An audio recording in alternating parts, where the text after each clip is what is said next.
Saudações trabalhistas, bem-vindo ao canal Centelhas. Eu sou Pedro Pereira, sou professor, sou historiador e utilizo esse canal para compartilhar minhas ideias, minhas reflexões, enfim. E esses dias eu estava me lembrando do livro 1984, escrito por George Orwell.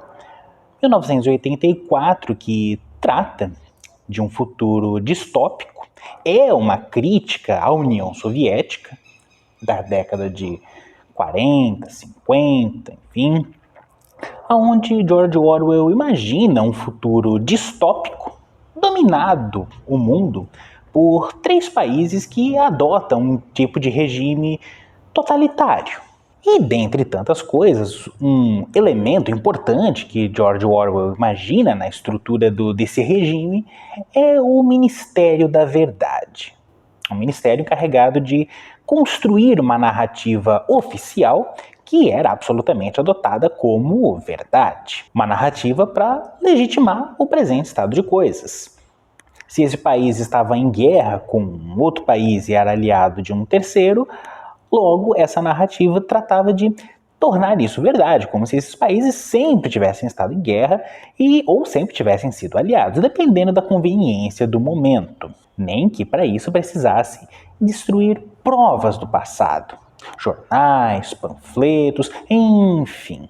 Portanto, quando na obra fala do Ministério da Verdade, trata-se da mentira. Ou, dito de uma outra maneira, de uma narrativa. E eu estava me lembrando de 1984 e do Ministério da Verdade, quando esses dias Lula, em uma entrevista, disse que o seu então vice, seu atual vice, Geraldo Alckmin, não havia sido contra o impeachment de Dilma Rousseff em 2016. Pelo contrário, ele era a favor da Dilma. Mas que bom que nós não estamos no futuro distópico imaginado por Orwell, porque nós ainda temos provas do passado, ainda temos indícios que mostram que não, Alckmin não apenas não foi contra, como foi favorável, como militou a favor do impeachment da Dilma. Vou deixar o link aqui na descrição ou no comentário fixado, não sei, dessa entrevista onde o Lula afirmou essa narrativa. E também alguns links onde mostram que Alckmin sim apoiou o impeachment da Dilma. O esforço é semelhante. Trata-se de construir uma narrativa para legitimar o presente, para legitimar essa aliança com o Alckmin e tudo aquilo que ele representa. Alckmin, que até então era tido pelos petistas como um inimigo. Mas agora ele é nosso aliado, ele é nosso amigo. Então nós temos que construir uma narrativa que mostre que o Alckmin sempre foi nosso amigo, nunca fomos inimigos. E a militância compra isso acriticamente. Todos? Claro que não. Sempre existem aqueles que não engolem muito bem essa história ou engolem com um certo desgosto, mas logo tratam de justificar também.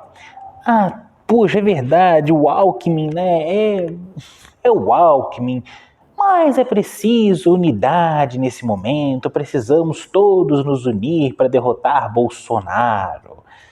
Mais uma narrativa que reforça outra narrativa. E para aqueles que insistem, é sempre bom lembrar daquela máxima: não é hora de criticar. Assim como, em 1984, também não era hora de criticar. Mas as semelhanças com a obra de George Orwell acabam por aí. 1984, como eu falei, é inspirada, uma crítica à União Soviética da segunda metade do século XX. 1984 é uma crítica à União Soviética e ao comunismo real, a maneira como ele estava sendo construído naquele momento, especialmente sob a liderança de Stalin. E de maneira alguma Lula pode ser comparado a Stalin ou o petismo ser comparado ao comunismo. O PT é um partido que tem uma estética de esquerda, mas com práticas políticas bem diferentes. O que eu quero dizer com estética de esquerda? O PT adota a cor vermelha, geralmente associada ao comunismo, ou ao socialismo, melhor dizendo. O PT adota como símbolo uma estrela, que também é um símbolo ligado ao comunismo. Tem estrela na bandeira do Vietnã, na bandeira da China, tinha uma estrelinha na ponta da foice e martelo da União Soviética. O PT tem uma linguagem que fala de luta de classes, que fala de trabalhadores, afinal de contas o nome do partido é o Partido dos Trabalhadores. E pensando na própria história da fundação do PT, é inegável que houve contribuição de intelectuais ligados a uma esquerda marxista na fundação do PT. E uma contribuição que não pode ser desconsiderada e que é, sim, muito importante. Mas, quando se trata das práticas políticas, é importante lembrar o que diziam Darcy Ribeiro, Brizola. O PT é uma galinha que cacareja para a esquerda, mas bota ovos para a direita. E isso vale, evidentemente, quando se trata de analisar os governos Lula e os governos Dilma. Isso significa, então, que o PT é um partido de direita?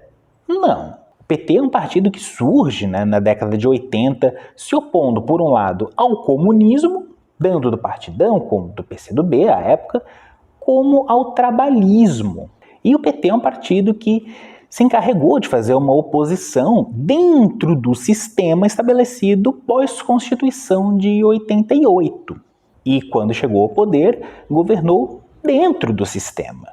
Não apenas dentro desse sistema estabelecido, como também mantendo a política econômica adotada nos governos Fernando Henrique Cardoso.